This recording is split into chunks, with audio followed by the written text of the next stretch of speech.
Hello, it's me, Nick, and this is the final video in the Introduction to Python for Marketers, video 4. So if you've missed 1, 2, and 3 and the intro to intro, you need to go back and check it out. If you're just coming here for the first time and you don't have Python installed, head to DATABOI.com and go over to the playlists and you will see the setup playlists. But for now, we are going to move forwards with what we have learned in previous videos and then adding a little bit more on. And this time we are using Google Search Console data, so keyword data for search. And we're just going to play around with it.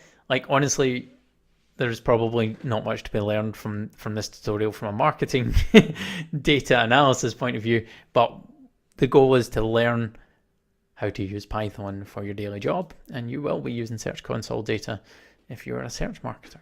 So let's get started. First of all, let me restart this kernel.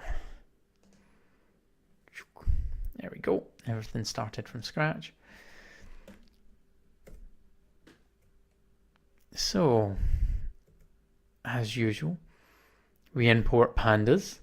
Then we've got a couple of new options under Pandas, and what this does is essentially it says PD, so that's pandas.options.display, so the display options, max rows, right? So how many rows do you want to show at any given time? I've put equals none, right? So there are no max rows. It will just do as many as possible. And then the same thing for the columns, because sometimes when you've got a lot of data, it tourniquets it. When you're looking at it, you don't get to see all the column names. It's a bit of a pain. So you can override that function. Pandas is just being efficient when it does that. So run, no problem. Again, we're going to be using matplotlib and seaborn to draw stuff. And if you don't know what those are, that's because maybe you haven't done a third video. So get back there and get that done. And we're going to use this matplotlib inline, which is for Jupyter notebooks, which allows you to create the graphs inside of the notebook, because sometimes it spits it out in other windows or doesn't spit it out at all. We're going to load in Search Console data. I'm going to have to store this somewhere online, but I'll put the link in here probably before I upload it. So let's load this data as search data. There you go, all loaded, no problems. First thing we do, as we always do, we explore the data just to get an understanding of what it is. Presume somebody just sent you a file and said, what's this all about? So we have some integers, we get the names, so we queries, clicks, and unnamed in there again. Clicks, impressions, CTR, position. All right, so we get float, object, integer, object. So numbers and text, basically. Ooh. Wrong button. Hit describe, so search data.describe will give us some numerical feedback. So we've got 822 views, so rows. The mean is 23 clicks. The impressions, the mean of that is, so these are like the important ones. The position is average position 39. So this site could probably be performing a lot better. I don't think we need to worry about the standard deviation so much. Well, maybe actually, that could be quite useful. But again, we're not doing data analysis in this. We're doing Python. Let's look at the data for the first time. Okay. So you get wedding dresses, chunky chain, girlfriend experience, London. That's a weird one. Bridal dress. So this is made up of essentially AdWords data. It's basically just all made up. And yeah, so wedding dresses have 2,000 clicks, impressions. We get CTR. Now, are we noticing anything funny about this data? This is the funny bit, the CTR column, because it's not actually a number. We'd expect that to be a number, but it's not. It's an object because it has numbers and characters. So that means we can't actually do calculations on that. but we will come back to this. First thing we want to do is drop any unnecessary series, because we don't want to be having to computationally use that. And as we can see from unnamed, it looks pretty useless. Doesn't just counts really. So we're going to get rid of this. We're going to presume we don't need it. And as we did in previous videos, we're going to go to unnamed.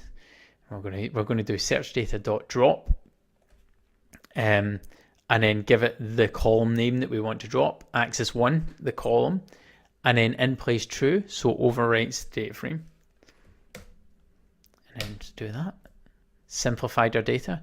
We've still got the 0, 1, 2, 3, 4, 5, or 5 to infinity, or until the end of the data set, which is just the index that Python has created for this data set, which you can override with something else should you wish.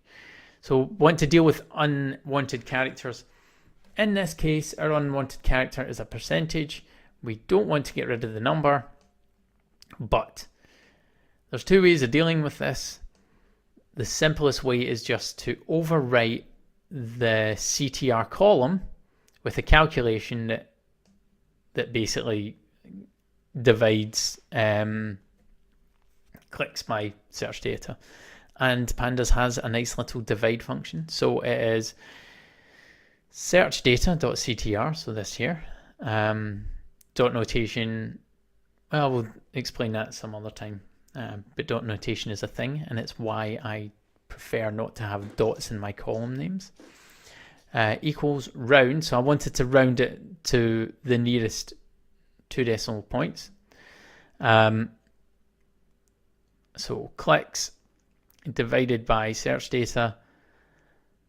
No, sorry, search data clicks divided by search data impressions times 100. We don't need to do the times 100, right? So let me show you what we get.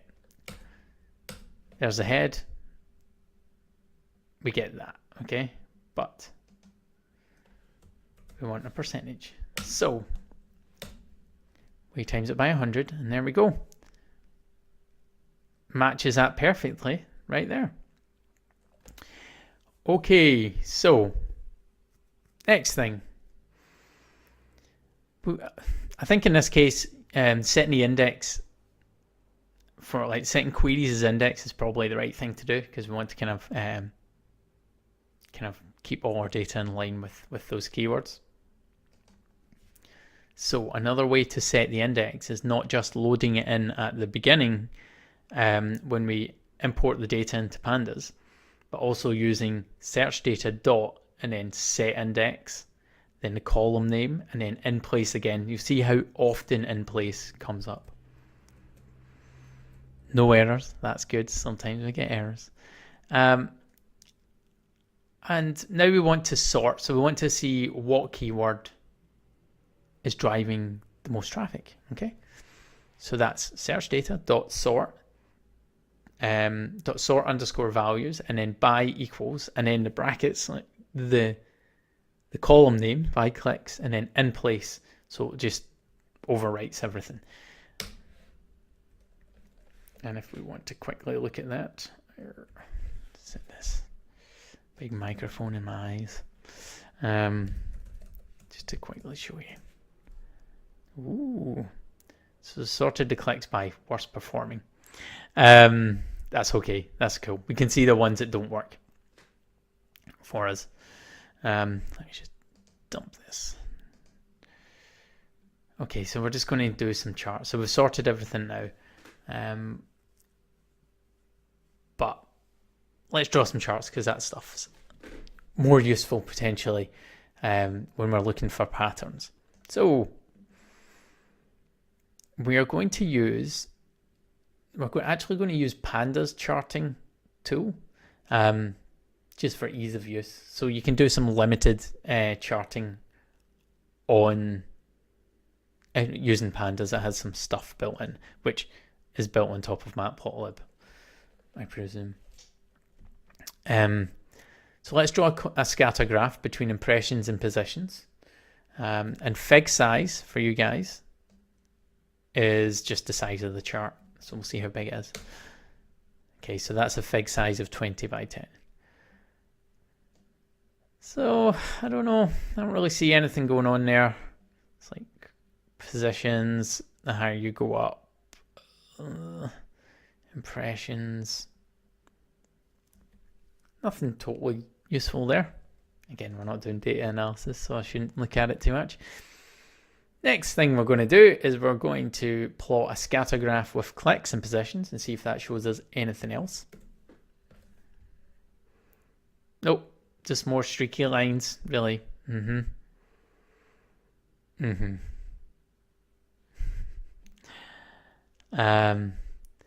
we're going to draw something using Seaborn. And you'll remember Seaborn from the other videos. And with Seaborn, we're going to draw a pair plot. I love pair plots. It basically takes all the columns and data and kind of pairs it against each other and then draws you a little chart. And it takes a little bit longer to run, but that's because it gives you more information. It's doing a lot more. I love a pair plot. I just plot pair plots for fun. Sad. So let's do that now. There we go. Okay, so we're seeing different combinations here and some different things happening that could be interesting.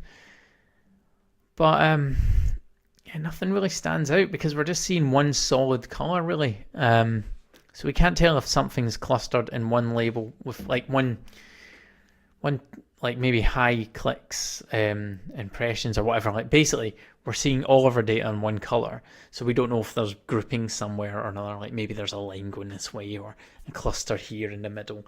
I mean, we can't see that, it's just one color. In order to give a pair plot some color, you're going to have to give it a label. And this is the first time that we will encounter self-defined functions. I don't know if that's the official term, but that's what I'm calling it because it's easier in my brain. Essentially what we want to do is group the clicks, so how much traffic essentially we get, into low, medium, high. So if we get a lot of clicks, if we get clicks that are if we get over 101 clicks from any given keyword, that's high. Anything less than 20 is low, and medium's in between. And what we're going to do is we are going to take this function that we've created. Don't need to worry so much about what's in there right now. We get into that stuff a bit later down the line.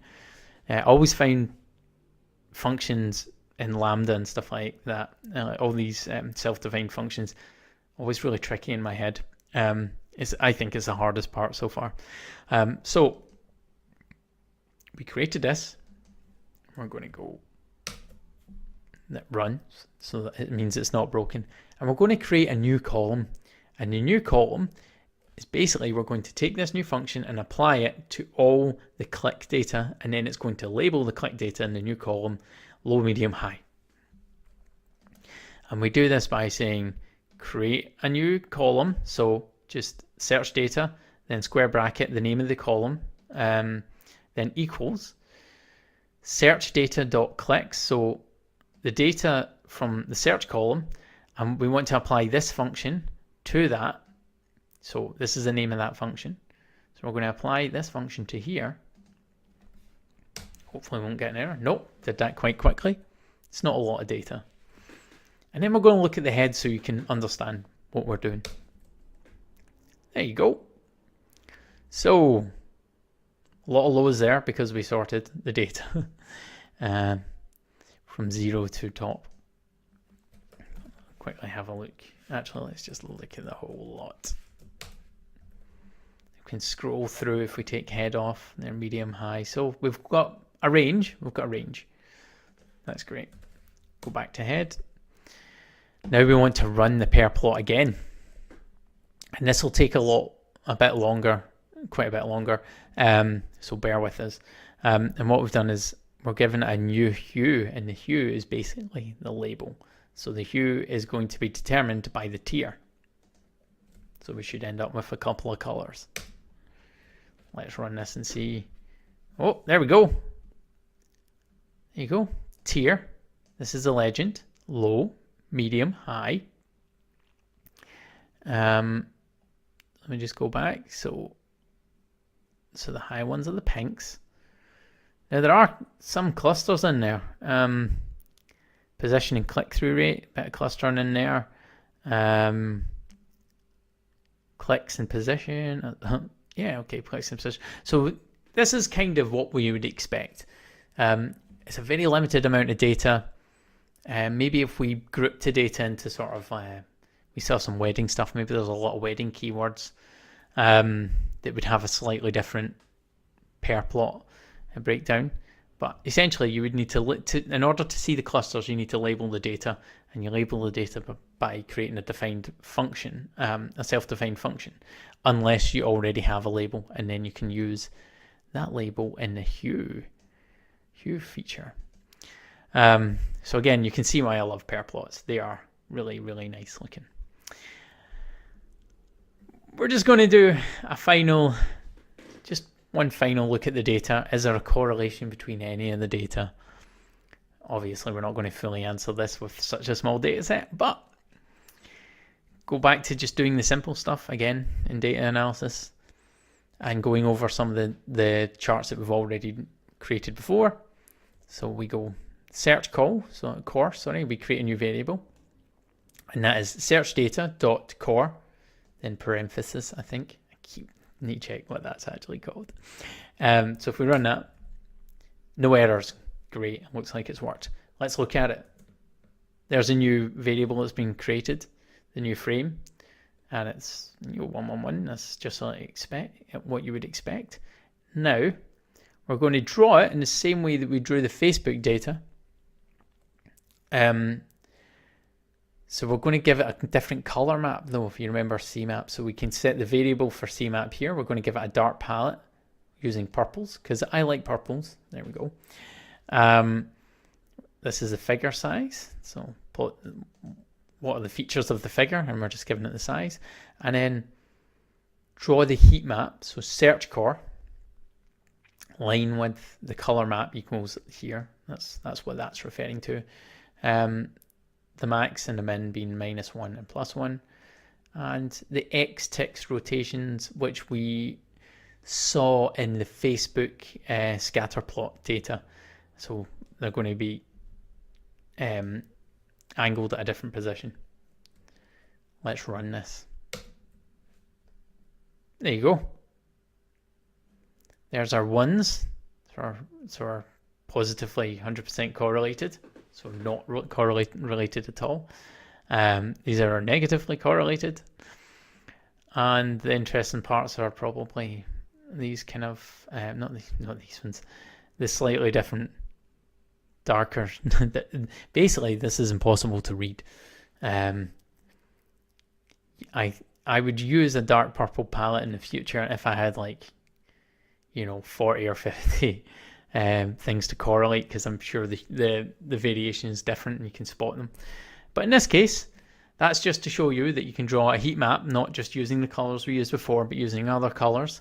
So if you're creating something for your boss, you might want to do it in your brand colors, because you can do that too.